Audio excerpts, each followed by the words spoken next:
जय माता दी। जय सनातन धर्म। जय माता दी। सबसे पहले हम माता जी की पूजा करेंगे।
कल हम लोगों ने चौथा और पांचवा अध्याय पढ़ा। आज हम छठा अध्याय पढ़ेंगे। जय माता दी। छठा अध्याय।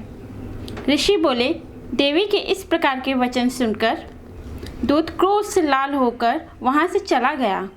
आते ही दैत्यराज को विस्तार के साथ सभी बातें सुना दी। दूत के वचन सुनते ही दैत्यराज क्रोध से भर गया। दैत्यों के सेनापति ध्रुमलोचन से बोला, हे ध्रुमलोचन, तुम देर मत करो। अपनी सेना के साथ वहां जाकर उस दुष्ट की केशों से पकड़कर बलपूर्वक घसीटते हुए यहाँ जल्दी ले आओ। उसकी रक्षा यदि कोई दूसरा वहाँ उपस्थित हो, वह देवता, यक्ष, गंधर्व कोई भी हो, उसे मार डालो। ऋषि बोले, आज्ञा पाते ही वह ध्रुमलोचन दैत्य 60,000 असुरों की सेना लेकर शीघ्र चल पड़ा। वहां पहुंचकर उसने हिमालय पर विराजमान देवी को देखा और ऊंची आवाज से बोला, अरे तू शुभ निशुंभ के पास चल। यदि अभी प्रशंसा पूर्वक मेरी स्वामी के पास नहीं चलेगी तो स्मरण रख, तुझे बालों से पकड़कर घसीटते हुए बलपूर्वक मैं लेकर जाऊंगा। देवी बोली, इसमें संशय नहीं कि तुम्हें दैत्येश्वर ने भेजा है। तुम स्वयं भी बलवान हो, बड़ी भारी सेना भी साथ ले आए हो। इस प्रकार की दशा में मुझे बलपूर्वक ले चलोगे तो फिर मैं तुम्हारा क्या कर सकती हूँ? ऋषि बोले।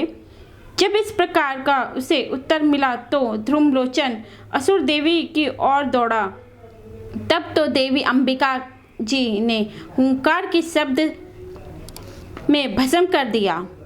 फिर तो असुरों की क्रोध में आई बड़ी सेना तथा अंबिका ने एक दूसरे पर तीक्ष्ण बाण शक्तियां फरसे आधी बरसाने आरंभ कर दिए। इधर देवी जी का वाहन सिंह भी कुपित होकर भयंकर नाद करता हुआ अपने बाल फटकारता हुआ असुरों की सेना पर उछल पड़ा। सिंह ने कुछ असुरों को पंजों की मार से एवं कुछ एक को अपने जबड़ों से तथा कई एक महाअसुरों को नीचे पटक ओठ को दाढ़ों से ब्रिडिड करके मार डाला। कितने एक दैत्यों के केसरी ने नाखूनों से पेट फाड़ डाले। कितने एक दैत्यों को तल प्रहार कर उनके सिर धड़ से पृथक कर डाले। दूसरों की भुजाओं सिर आदि छिन्न भिन्न कर दिए। कितनों के पेट फाड़ फाड़ कर गले के बाल फटकारते हुए सिंह ने रुधिर पान किया। अत्यंत कुपित हुए देवी जी ने बलवाहन सिंह ने क्षण भर में दैत्यों की सेना क्षय कर दी। देवी जी ने उस असुरी धूम्रलोचन सेना को मार दिया। देवी जी के वाहन सिंह ने भी सारी सेना का क्षय कर दिया। शुंभ ने जब यह सुना तब तो उसके क्रोध का पारा बढ़ गया, उसके होंठ कांपने लगे। छठ शुंभ ने चंड मुंड दोनों दैत्यों को आज्ञा दी, हे चंड तथा मुंड, तुम दोनों बड़ी भारी सेना लेकर वहां पहुंचो, उसे जल्दी से यहाँ लाओ, उसे बालों से खींचकर अथवा बांधकर ले आओ। यदि इस प्रकार लाने में तुम लोगों को संशय हो तो युद्ध करो। सभी प्रकार के अस्त्र शस्त्रों से सारे असुर मिलकर उसे मार डालो। उस दुष्टा के मर जाने एवं सिंह के भी मारे जाने पर जिस दिशा में भी अंबिका पड़ी हो, उसे बांधकर अपने साथ लेकर शीघ्र लौट आओ। 7वां अध्याय। ऋषि बोले, तब आज्ञा पाते ही चंड मुंड आदि दैत्य आयुधों से सुसज्जित होकर चतुर्गिणी सेना के साथ चल पड़े। वहां पहुंचकर उन्होंने देखा कि हिमालय की ऊंची स्वर्ण की चोटी पर सिंह पर देवी बैठी है और मंद मंद हंस रही है। इस प्रकार उसे देखकर पकड़ने की चेष्टा करने लगे। किसी ने धनुष चढ़ा लिया, किसी ने तलवार संभाल ली, कितने एक देवी जी के पास पहुंच गए। तब अंबिका जी उन पर शत्रुओं के प्रति क्रोध में आ गई। एवं देवी जी के पास पहुंच गए तब अंबिका जी उन शत्रुओं के प्रति क्रोध में आ गई। उस समय क्रोध के कारण उनका मुख काला हो गया, देवी के माथे पर कुटिल होकर भौहें तन गई। तब तो भयानक मुख वाली काली देवी तलवार तथा पाश लिए प्रकट हुई।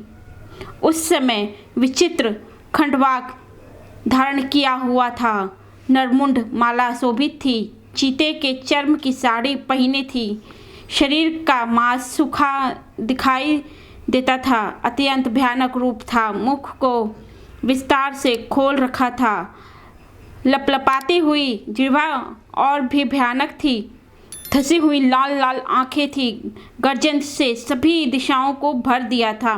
तब तो बड़े वेग से दैत्य सेना पर टूट पड़ी, बड़े बड़े असुरों की मारती हुई उनका भ्रषण करने लगी। उन पाशव रक्षकों को, अंकुशधारियों को, महावत तथा योद्धाओं को, घंटों के साथ कितने हाथियों को एक ही हाथ से पकड़कर मुंह में डालने लगे।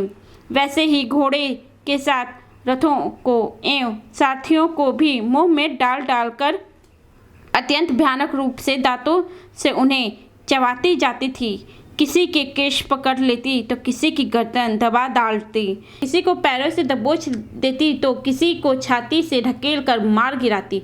असुरों के द्वारा छोड़े हुए अस्त्र शस्त्रों को मुंह से पकड़ती जाती और दांतों से पीसती जाती। काली जी ने इस प्रकार बलवान दुरात्मा असुरों की वह सेना कुचल डाली, भ्रषण कर डाली।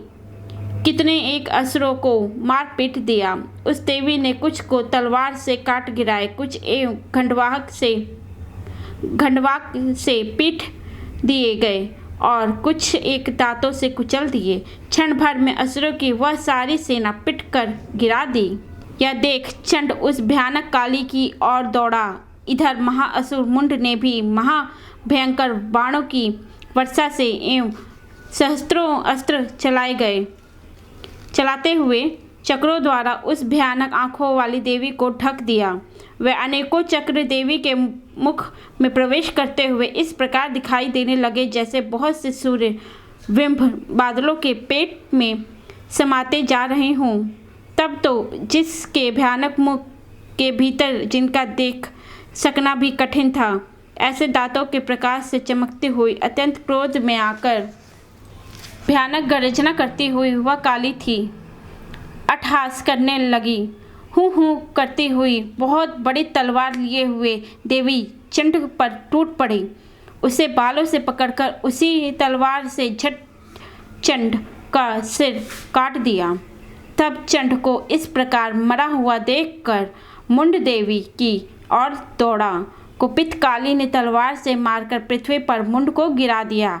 तब महाबली मुंड को मरा हुआ देखकर और सेना का नाश भी देखकर बची खुची सेना भयभीत होकर इधर उधर भाग गई। अंत काली जी ने चंड तथा मुंड के सिर हाथ में ले लिए।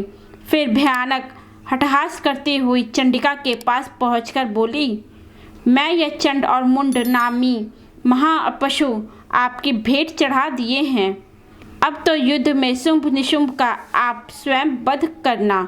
ऋषि बोले, अपने सम्मुख लाए गए चंड मुंड महाअसुरों को देखकर कल्याणी ने चंडिके काली से ललित वचन बोली, हे देवी कालिके, तीनों लोकों में चामुंड नाम से तुम्हारी ख्याति होगी। इसी प्रकार 7वां अध्याय समाप्त हुआ। जय माता दी। माता रानी से मेरी बस यही प्रार्थना है कि आप सभी की मनोकामनाएं माता रानी पूर्ण करें। हमारे चैनल को सब्सक्राइब कीजिए। वीडियो पसंद आए तो लाइक और शेयर करना ना भूलें। सनातन धर्म को प्रचार प्रसार में मदद करें। जय सनातन धर्म। धन्यवाद।